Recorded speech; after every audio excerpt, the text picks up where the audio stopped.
Ayşe enemiz aytат, күндөрдүн биринде пайгамбар саллаллаху алейхи вассаламга хасбука мин сафията каза ва каза.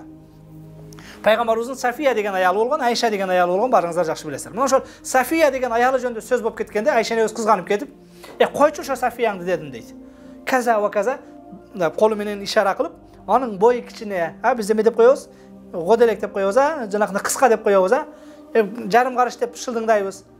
Я Расулалла, кичинекей аялыңды койчу, каза ва каза деп колум менен как будто бою кыска дегенде ишарат кылдым дейт. Пайгамбар саллаллаху алейхи вассалам, "Лакад култи калиматан лау мазажат бимаил бахри ламазажатху." О Айша, сен ушундай бир сөз айттың азыр. Кандай сөз айт? Кончуный деген жок, башка деген жок. Ошол бою кыска аялыңды айта бербечи, я Расулалла. Бою кыска эле деп койду. Аны да айткан жок, кол менен көрсөттү. Жанагы кыскараак аялыңды айта бербечи деди. Пайгамбарыбыз, "О Айша, сен азыр ушундай бир сөздү айттың. Эгер ушул сөздү деңиздин суусуна салса, деңиздин суусун булгайт болчу" деди. Деңиздин буусун сасытып берет эле деди. Келиңиздер, бүгүн Кудай Тааладан соо үмүт кылып, тооба кылып, ороза кармагандан кийин деңизди сасыта турган, башка кыла турган жаман сөздөр менен ооз ачарга жетпестен, суу менен, курма менен ооз ачпастан балким бир тууганыбызды ушактап, ошонун эти менен ооз ачып калуудан Кудай Таалам сактасын.